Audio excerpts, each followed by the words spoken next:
오늘 우리에게 주신 하나님의 말씀은 감사가 넘치는 행복한 삶, 골로새서 2장 6절에서 7절 말씀입니다. 많은 은혜 받으시기 바랍니다. 사람들은 누구나 다 행복한 삶이 되기를 원합니다. 이 세상을 살아가는 모든 사람들은 저마다 만족한 삶이 되어지기 위해서 참으로 애쓰고 노력하며 살고 있습니다. 그런데 정말 행복한 인생이 되어지기 위해서는 결단코 감사하는 삶이 되지 않고서는 만족한 삶이 될 수 없는 것입니다. 여러분, 행복한 삶은 감사신앙과 밀접한 관계를 가지고 있는 것입니다.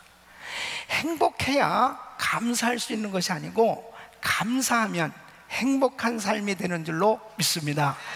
여러분, 감사하는 만큼 그 인생은 더욱더 감사가 넘쳐나는 그런 복된 삶이 되지만, 그의 인생에 감사가 빠지면 결단코 만족한 인생이 되어질 수 없는 것입니다. 하나님께서는 하나님의 자녀들을 사랑하셔서 이 감사하는 그러한 신앙을 가질 수 있도록 절기를 허락해 주신 것입니다. 그래서 이렇게 추수감사절을 맞이하면 하나님 앞에 감사 예배를 드릴 수 있고, 또 그 하나님의 은혜를 기억하면서 감사하는 그 사람에게 또 다른 한 해를 더 감사할 수 있는 인생이 되어질 수 있도록 하나님께서는 축복해 주시는 것입니다. 오늘 추수감사절에 참석하신 여러분 모두의 그 마음 가운데 감사가 넘쳐나는 그런 복된 시간이 되기를 예수 이름으로 축원합니다. 우리가 정말 감사하는 그런 신앙을 갖는 것은 우리 인생이 정말 만족하고 행복한 그런 삶이 되는데 결정적으로 중요한 그러한 요소가 되어지는 것입니다. 여러분, 감사하는 사람에게 하나님께서는 그의 인생을 풍요로운 그런 복된 인생으로 바꿔주시는 것을 볼 수 있습니다. 감사하는 사람에게 환난과 시험 가운데서도 그 어려움을 극복할 수 있고 승리할 수 있는 그런 인생으로 바꿔주시는 걸 볼 수 있습니다. 그래서 성경을 보면은 정말 감사했던 사람들은 그 어떤 환경하고는 상관없이 하나님의 그 놀라운 이 축복의 역사를 경험하고 참 하나님 앞에 영광 돌리는 그런 삶이 되어지는 것을 볼 수 있습니다. 우리의 인생의 삶의 여정을 보면은 결단코 그렇게 정말 늘 평안하고 늘 좋을 수 있는 그런 환경이 아니에요. 그러나 감사하는 인생이 되어지기만 하면 어떠한 환경 속에서도 하나님의 놀라운 축복의 손길로 감사할 수 있는 환경으로 바꿔주시기 때문에 하나님께서는 우리에게 범사에 감사라고 말씀하고 있는 것입니다. 우리의 삶의 여정에 날마다 감사가 넘쳐날 수 있는 그런 복된 삶이 되시기를 예수 이름으로 축원합니다. 오늘 이 본문 말씀을 보면은 이 사도 바울이 골로새 교인들을 향해서 감사를 넘치게 하라고 권면하고 있습니다. 정말 삶의 여정 가운데 감사가 넘쳐날 수 있는 그러한 인생이 되어진다는 거, 이것이 교인들에게는 가장 행복한 삶이 되어질 수 있다는 것을 너무나 잘 알고 있기 때문에 이 바울은 범사에 감사가 충만한, 하나님을 향해서 감사가 넘쳐나는 그런 삶이 될 것을 말씀하고 있습니다. 근데 누구나 다 이렇게 감사하면 행복한 삶이 되는 줄 알면서도 정말 감사가 저절로 됩니까? 사실 감사는 억지로 감사해 보려고 해도 잘 되지 않습니다. 그런데 하나님의 은혜를 받으면 저절로 감사하게 되는 줄로 믿습니다. 하나님의 은혜를 받으면, 하나님의 은혜를 깨닫고 나면 하나님을 향해서 저절로 감사하는 그런 신앙을 갖게 되는 걸 볼 수 있습니다. 그래서 오늘 이 본문 말씀 보면은 감사가 넘치는 그런 행복한 삶이 되려면 반드시 그리스도 예수를 주로 받아야 된다고 말씀하고 있는 것입니다. 오늘 이 6절 말씀을 보면 그러므로 너희가 그리스도 예수를 주로 받았으니 이렇게 말씀하고 있습니다.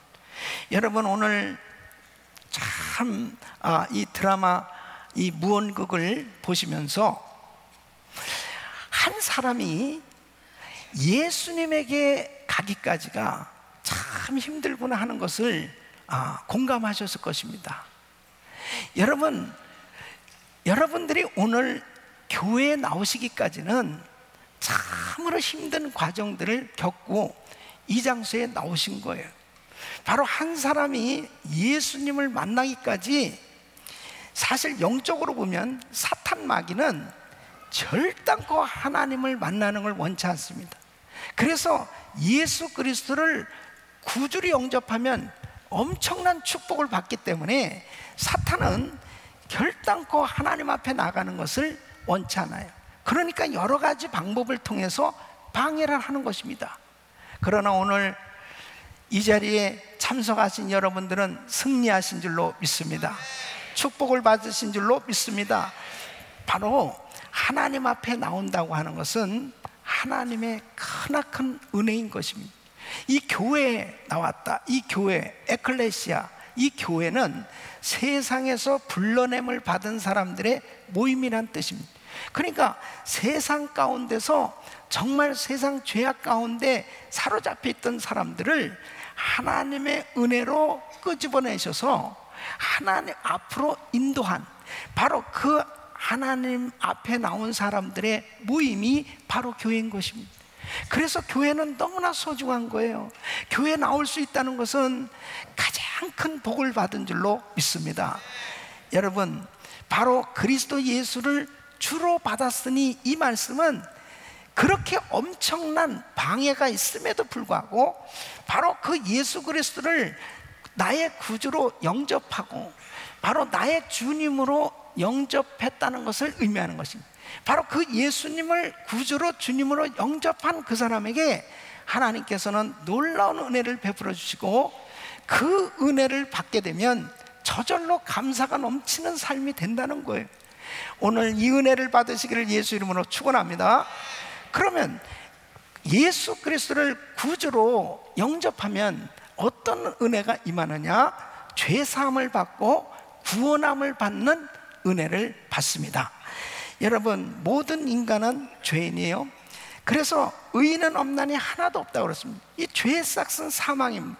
인간은 모두가 자신이 가지고 태어난 이 죄 때문에 모두가 다 멸망을 받을 수밖에 없게 된 것입니다.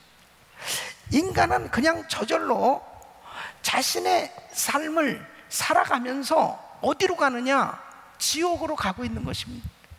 바로 모든 인간은 자신이 잘못해서 지옥 가는 것이 아니고, 자신이 잘못해서 죄악 가운데 빠져 있는 것이 아니고, 인간은 인류의 시조인 아담과 하와가 죄를 지음으로 인해서 그냥 태어나면서부터 저절로 죄를 가지고 태어난 것입니다. 이것을 원죄라고 그럽니다. 이 죄 때문에 인간은 망하게 된 거예요. 그러면 이 죄의 문제를 인간의 힘으로 해결할 수 있냐 이거예요. 아니, 인간이 그냥 태어나면서 가지고 태어난 이 죄를 인간의 힘으로 해결할 수 있냐는 거죠. 해결할 수 없습니다. 그래서 사람들은 자기도 모르는 가운데 이 죄의 고통을 느끼면서 살아가고 있는 것입니다. 이 죄 문제를 해결하지 않는 한은 결단코 소망이 없는 것입니다. 그래서 하나님께서는 이 죄 문제를 해결하시기 위해서 하나님이 세상을 이처럼 사랑하사 독생자를 주셨습니다. 바로 하나님이신 분이 인간으로 이 땅에 오셔서 이 죄 문제를 해결하시기 위해서 십자가에서 죽으신 것입니다. 바로 그 예수님은 죄 없는 분인데, 죄 없는 분의 피가 흘려져야만, 피 흘림이 없으면 사하심이 없다고 그랬습니다. 죄인의 피로는 결단코 인간의 죄는 해결할 수 없는 것입니다. 그래서 하나님이신 분이 이 땅에 오셔서 그 모든 인간의 죄를 끌어안으시고 십자가에서 죽으신 것입니다. 예수님께서 십자가에 죽으시면서 테텔레스타이, 내가 다 이뤘도다.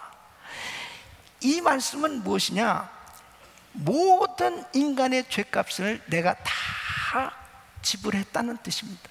누구든지 예수를 믿기만 하면 예수님의 그 놀라우신 보혈로 모든 죄가 깨끗하게 씻어지고 구원함을 받게 되는 줄로 믿습니다.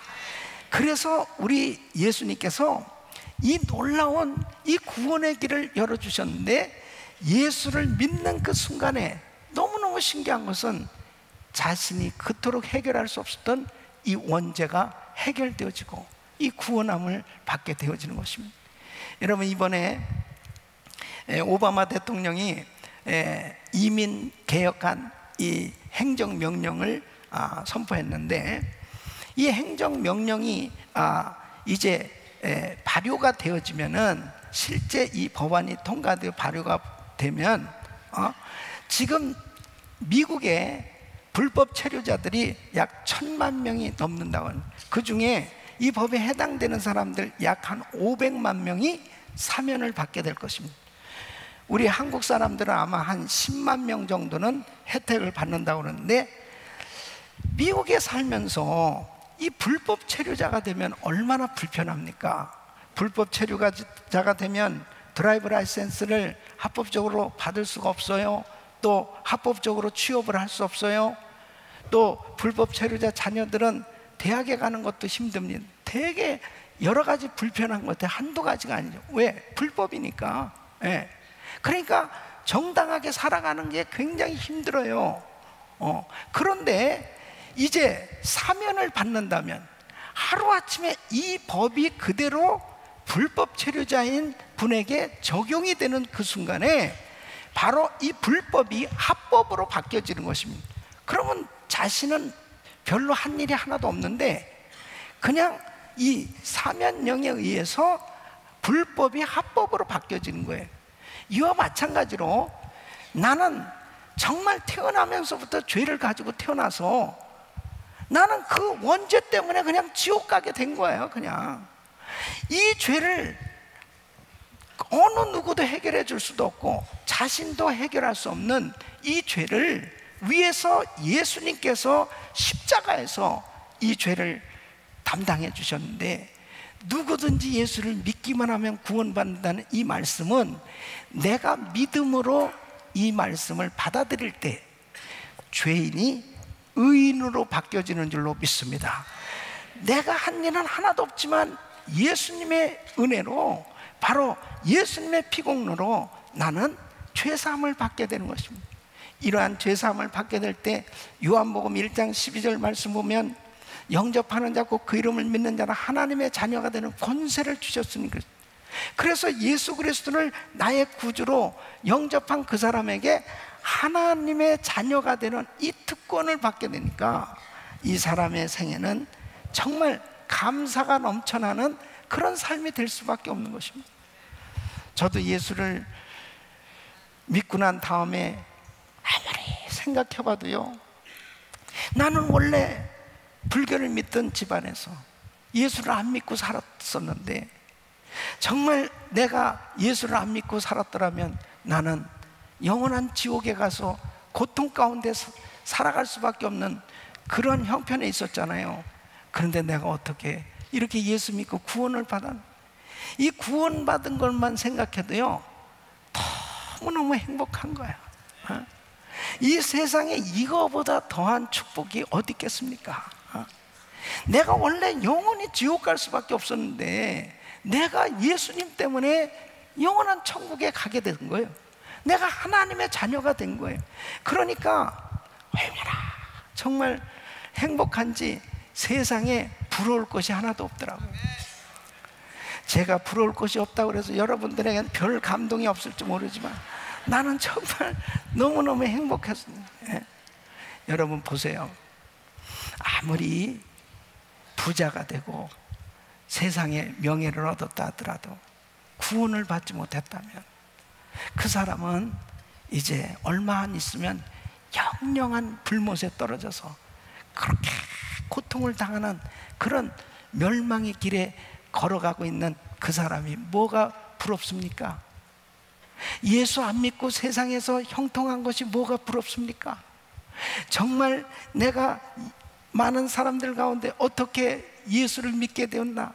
예수를 믿음으로 내가 하나님의 자녀가 된 것, 이거보다 더한 행복은 없는 것입니다. 그래서 죄사함 받고 구원의 은혜를 받았을 때 그의 마음 가운데는 기쁨이 충만할 수 있는 것입니다. 여러분, 이스라엘 백성들이 430년 동안 종살이를 했습니다. 이 노예예요. 신분이 노예입니다. 이 430년 동안 종살이하는 이스라엘 백성들이 그들이 어떻게 자유인이 될 수 있습니까? 자력으로는 자유인이 될 수 없는 거예요. 그런데 하나님께서 그들을 구원하시기 위해서 모세를 보내십니다. 하나님께서 모세에게 능력을 주셔서 이제 그 바로왕이 벌벌 떨면서 이제 430년 동안 종살이했던 이스라엘 백성들을 내보내 주는 거예요. 그들이 이제 애굽에서 나올 때 가장 큰 관문을 만났는데 가장 아주 힘든 어려운 난관에 봉착했는데 그것은 홍해바다입니다. 이 뒤에서는 애굽 군대가 추격해 들어오고 앞에서는 홍해바다가 놓여 있어요. 이스라엘 백성들이 절망에 빠졌습니다. 이제 우리 어떻게 되는가? 그러면서 원망하고 절망에 빠졌습니다. 그때 하나님께서 이 홍해를, 이 바다를 갈라주시는데 육지같이 만들어서 건너게 해주시고, 그리고 애굽 군대가 추격해 오다가 그 물속에 들어가서 다 수장되어지는 그런 죽음을 당하고 이스라엘 백성들만 건짐을 받았어요. 그들이 그 엄청난 구원의 능력을 체험하게 되었을 때 광야에 나왔지만은 그들은 속어 주고 춤추며 막 기뻐하면서 그렇게 하나님을 찬양하는 모습을 볼 수 있습니다. 여러분, 이 구원의 확실한 이 은혜를 체험한 사람은 그냥 저절로 그 입에서 찬양이 흘러넘치는 줄로 믿습니다. 저절로 그 마음에 감사가 충만하게 됐어요. 어떻게 내가 이렇게 구원을 받은, 이 구원받은 이 감격이 흘러넘치는 그 사람은 항상 감사할 수 있어요. 저는 제가 참 이 세상을 살아가면서 주님을 만나고 난다면은 이 죄사함 받고 구원의 은혜를 다 묵상할 때마다 나는 정말 행복한 사람이야. 나는 정말 성공한 사람이야. 나는 정말 축복받은 사람이야. 항상 고백하면서 살고 있습니다. 여러분, 그 마음 가운데 예수님께서 허락하신 그 죄사함의 그 구원의 은혜 늘 감격하며 살 수 있기를 예수 이름으로 축원합니다. 두 번째는 바로 성령의 은혜를 받습니다. 예수 그리스도를 나의 구주로 영접할 때 죄사함 받고 이 죄사함 받은 사람들에게 하나님은 선물로 성령을 주십니다. 그래서 사도행전 2장 38절에 보면 너희가 회개하여 각각 예수 그리스도 이름으로 세례를 받고 죄사함을 얻으라. 그리하면 성령을 선물로 받으리니 그랬습니다. 이 성령이 임하면요, 이것은 어마어마한 하나님의 축복이 임하는 것입니다. 이것은 누구에게나 주시냐? 예수 그리스도를 주로 영접한 사람에게, 죄사함 받은 하나님의 자녀들에게 하나님께서 성령을 주시는데, 이 성령이 임하면 내가 하나님의 형상대로 지음을 받은 보배롭고 존귀한 하나님의 자녀라는 것이 믿어져요. 그러니까 창세기 1장 27절 말씀에 하나님이 자기 형상 곧 하나님의 형상대로 사람을 창조하시되 남자와 여자를 창조하시고, 그러니까 나는 정말 하나님의 형상대로 하나님의 모양대로 지음을 받은 그런 존귀한 존재라고 하는 이 사실이 깨달아지니까요, 나의 가치관이 완전히 달라지는 것입니다. 진화론자가 창조론자로 바뀌어지는 거예요. 창세기 1장 1절이 믿어지는 거예요. 태초에 하나님이 천지를 창조하시는 이 말씀이 믿어지는 것은 우리의 삶에 엄청난 변화가 일어납니다. 여러분, 진화론을 믿는 사람들은 날마다 이 세상을 바라볼 때 모두가 다 유물론적인 사관을 갖고 이 모든 사물을 바라보게 됩니다. 물건으로 보여주고요. 그리고 자신의 인생이 정말 얼마나 이 무가치할 수 있다라고 하는 것에 대해서 자기 자신을 학대하고 비관하는 그러한 열매가 맺어질 수밖에 없어요. 자기를 귀하게 여기지를 못합니다. 그러니까 결국 자살하기도 하고 남을 함부로 대하는 거예요. 그러니까 그까진 물질 때문에 사람을 쉽게 죽인단 말이에요. 얼마나 존엄한 그런 고귀한 인생인데 자기를 귀하게 여기지 못하니까 남을 그렇게 함부로 해하게 되고, 그리고 정말 동물적인 그러한 인생으로 전락되어지는 그런 모습을 보게 되는 것입니다. 그래서 이 세상은 이렇게 죄악이 관영한 세상이 되어진 것입니다. 뿐만 아니라 창조론을 확실히 믿는 사람, 하나님이 남자와 여자를 창조해 주셨고, 그리고 이 가정은 하나님이 허락해 주신 정말 축복의 선물이라고 하는 사실이 이 믿어지는 사람이 어찌 동성애에 빠질 수가 있겠냐 말이에요. 그런 것은 가르쳐 주지 않아도 저절로 그냥 분별이 되어지는 것입니다. 그러니까 성령이 임하니까 하나님께서 모든 만물을 창조하셨고 인간을 창조하셨고, 나는 하나님께서 지은 가장 존귀한 하나님의 자녀란 사실이 믿어지니까 나의 삶이 행복하지 않을 수 없는 것입니다. 그러니까 다른 사람을 너무 귀하게 여기는 거예요.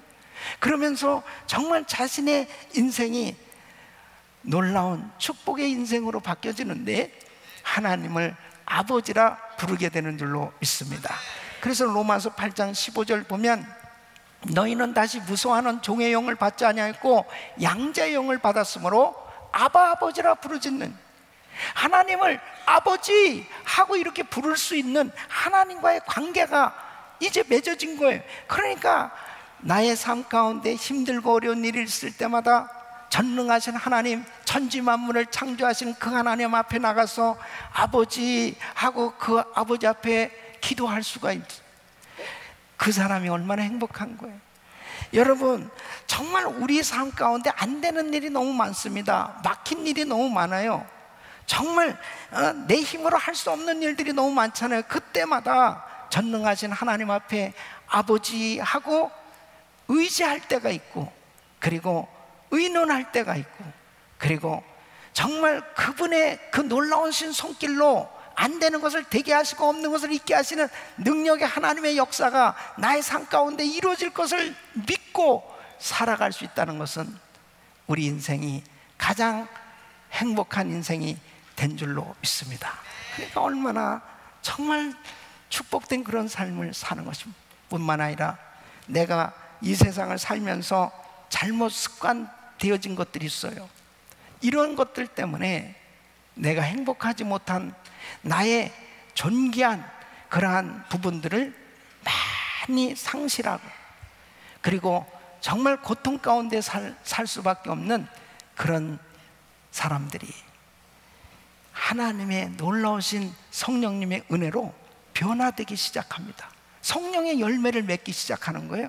그래서 갈라디아서 5장 22절로 23절 보면 오직 성령의 열매는 사랑과 희락과 화평과 오래 참과 자비와 양성과 충성과 온유와 절제니, 그래서 이런 열매들이 막 맺어지기 시작합니다. 나의 삶의 변화가 일어나기 시작하는 거예요. 잘못된 습관이 끊어집니다. 그리고 정말 주님의 형상을 닮아가는 바로 그런 아름다운 삶의 모습으로 변화되기 시작하는 것입니다. 여러분, 이렇게 내가 변화되어졌을 때 그것이 간증이 아니겠습니까? 하나님의 그 크신 사랑을 체험한 사람들은 참으로 자기가 세상 가운데 살면서 자기를 지긋지긋하게 괴롭히고 자기 인생을 정말 망가지게 했던 그런 잘못된 그 깊은 늪에서 이제 하나님의 놀라우신 은혜의 손길에 의해서 빠져나와 새 사람이 되어 정말 자유하게 살 때 그 사람이야말로 새 사람으로 행복한 인생이 된 줄로 믿습니다. 하나님께서 놀라운 은혜를 베풀어 주셔서 정말 많은 분들이 그 하나님의 은혜를 체험하고 새 삶을 얻는 새 사람이 되는 그런 축복을 받고 있습니다. 하나님은 살아 계십니다. 그러므로 그 성령님의 역사가 우리 삶 가운데 나타날 때 정말 행복한 인생이 될 수 있어요. 여러분, 얼마나 많은 사람들이 잘못된 습관에 묶여서 그 고귀한 그 삶을 정말 세상에 빠져서 모든 것을 다 잃어버리고 사는 그런 사람들이 얼마나 많이 있습니까? 예수 그리스도 앞에 나오면, 바로 그분을 만나기만 하면 정말 우리 인생은 저렇게 건강하고 행복한 그런 축복된 삶이 다 준비되어 있는데, 그 은혜를 체험하기만 하면 우리의 삶이 감사가 넘치는 행복한 삶이 될 줄로 믿습니다. 세 번째는 예수 그리스도를 주로 영접할 때 예수님의 재림의 소망의 은혜를 받습니다. 여러분, 예수를 영접하면 영원한 생명을 얻게 되는 것입니다. 우리 예수님께서 요한복음 11장 25절 26절에 이렇게 말씀하고, 예수께서 가라사 나는 부활이요 생명, 나를 믿는 자는 죽어도 살리라. 무릇 살아서 나를 믿는 자는 영원히 죽지 아니하리니 이것을 내가 믿느냐. 여러분, 예수 그리스도를 믿을 때 영원한 생명이 주어지는 줄로 믿습니다. 바로 이 영원한 생명을 가졌다는 것은 죽어도 살겠고 하는 이 말씀은 이 부활의 약속을 의미하는 것입니다. 예수 믿고 이 세상을 떠난 믿는 자의 죽음은 성경에 죽는다라고 표현하고 있지 않습니다. 자는 자는 그렇게 표현하고 있어요. 잔다는 것은 깨어날 때가 있다는 것입니다. 여러분, 예수님께서 십자가에서 죽으셨지만 3일 만에 부활하셨어요. 이 부활의 첫 열매가 되신 예수님은 예수를 믿는 하나님의 자녀들이 반드시 부활하게 될 것을 약속하고 계십니다. 그래서 우리 예수 믿는 사람들은 이 부활의 소망을 가지고 살고 있는 것입니다. 여러분, 부활의 소망을 가진 사람과 갖지 않은 사람은 하늘과 땅 차이인 것입니다. 저는 지난 주간에도 우리 사랑하는 교우들이 정말 천국에 가셔서 장례식을 치르고 또 임종 예배를 드리기도 하고 이런 시간을 가졌습니다. 그런데 참 예수님을 잘 믿는 신실한 성도들의 모습은 너무나 아름다운 거예요. 찬양을 드리는 가운데 손을 들고 그 하나님을 향해서 정말 높여드리는 그 영광 돌리는 모습, 그러면서 주님 앞에 가는 모습이 얼마나 아름다운지. 여러분, 부활의 소망을 가진 그 가족들은 육신적으로는 좀 슬프지만 이제 얼마 안 있으면은 그 천국에서 가족을 만날 것을 생각하니까 그 어려움을, 그 슬픔을 극복할 수 있는 줄로 믿습니다. 그러나 만일 구원을 받지 못한 분은 영원히 그 고통스러운 지옥에 가는 것입니다. 영원한 이별을 하게 되는 것입니다. 가장 고통스러운 시간을 보낼 수밖에 없어요. 예수 믿고 이 세상을 떠난 성도들, 바로 주의 품에 안겨 있다가 어느 때 부활하느냐, 이 부활할 것을 말씀하고 있는데, 데살로니가전서 4장 16절에 보면 주께서 호령과 천사장의 소리와 하나님의 나팔로 친히 강림하시니, 하늘로 쫓아 강림하시니, 바로 예수님이 재림하실 때 부활하게 된다고 약속하고 있어요. 그래서 예수님께서 재림하실 때 그리스도 안에서 죽은 자들이 먼저 일어나는 건 부활을 의미하는 거예요. 그래서 신령한 몸으로, 건강한 몸으로, 아름다운 몸으로 이 부활하게 되어지는 것입니다. 그러면 17절 말씀 보면은 이제 살아있는 사람, 그 후에 우리 살아남은 자도 저희와 함께 구름 속으로 끌어올려. 그러니까 만일 지금 예수님이 재림하신다면 우리는 어떤 모습이 되냐면 신령한 모습으로 변화가 되어지면서 우리는 죽음을 경험하지 않고 하늘로 들림을 받는 거예요. 예? 휴거되어지는 것입니다. 들림을 받는단 말이에요. 예? 이 들림을 받는 사람은 공중에서 주님과 잔치를 벌이게 되는, 할렐루야. 그러니까 지금까지 모든 성경이 다 예언된 말씀들이 이루어졌어요. 근데 아직 안 이루어진 부분이 바로 예수님의 재림입니다. 우리 예수님은 반드시 다시 오십니다. 바로 예수님은 재림하실 것을 말씀하고 계세요. 여러분, 승천하실 때 사도행전 1장 11절 보면 제자들이 예수님이 이제 승천하신 모습을 보면서 있었습니다. 그때 천사가 이런 말을 합니다. 갈릴리 사람들아, 어찌하여 서서 하늘을 쳐다보느냐? 너희 가운데서 하늘로 올리우신 이 예수는 하늘로 가심을 본 그대로 오시리라. 예수님은 다시 오십니다. 그래서 여러분, 정말 예수님이 오실 때 우리는 확실하게 들림을 받을 수 있는 이런 은혜를 받아야 되는 것입니다.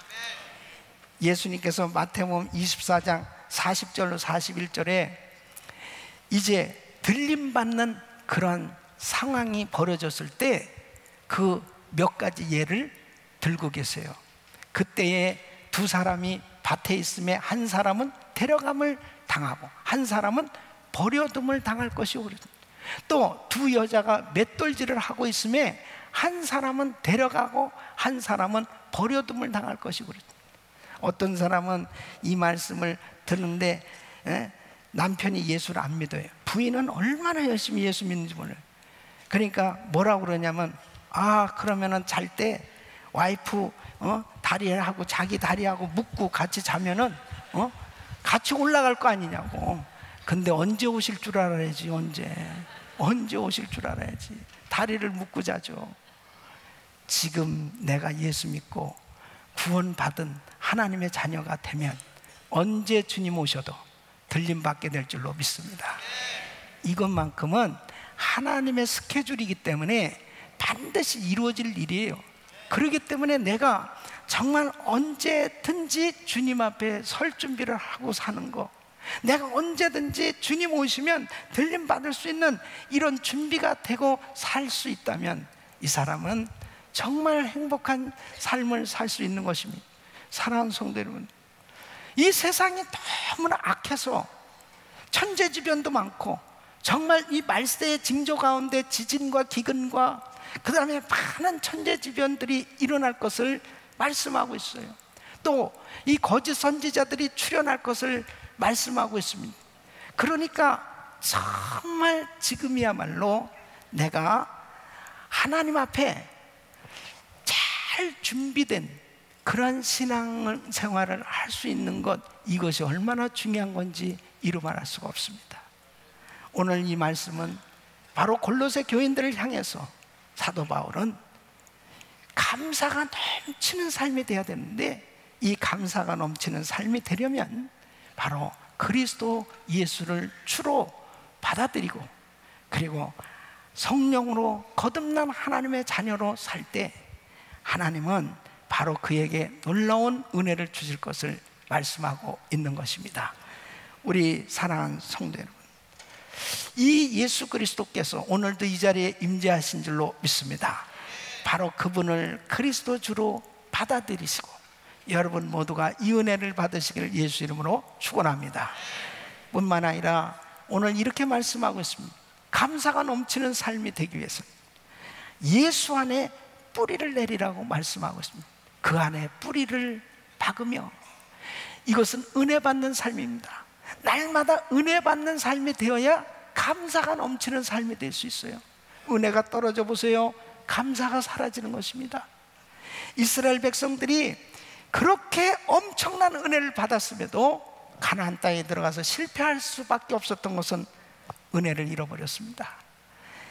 여러분이 예수 안에 뿌리를 내려야, 하나님의 말씀 안에 뿌리를 내려야, 교회 안에 뿌리를 내려야 은혜가 넘치는 삶이 될 줄로 믿습니다. 두 번째는 항상 하나님의 말씀의 교훈을 받으시기 바랍니다. 교훈을 받은 대로 그랬습니다. 이 교훈을 받는다는 것은 깨닫는 것을 의미합니다. 하나님의 은혜를 깨닫는 날부터, 그때부터 정말 영적으로 열려지는 것입니다. 항상 하나님의 말씀을 받으실 때마다 하나님의 음성을 듣고 그 교훈을 받으며 살아보십시오. 그 마음 가운데 기쁨이 충만하게 되어지는 것입니다. 세 번째는 믿음에 굳게 서서 감사함을 넘치게 하라. 여러분, 감사와 믿음은 비례하는 것입니다. 믿음이 좋은 사람은 어떤 상황 속에서도 감사하더라고요. 근데 감사가 그렇게 할 것이 많은 조건을 가졌음에도 믿음이 없으니까 감사가 안 되더라고요. 믿음에 굳게 서시기를 예수 이름으로 축원합니다. 바로 믿음에 굳게 서서 항상 하나님 앞에 영광을 돌리는 그런 복된 삶이 될 때, 계시록 22장 12절 말씀, 보라 내가 속히 오리니 내가 줄 상이 내게 있어 각 사람에게 그의 일한 대로 갚아 주리라. 우리 주님 앞에 아름답게 설 수 있는 그런 행복한 신앙생활이 되시기를 예수 이름으로 축원합니다.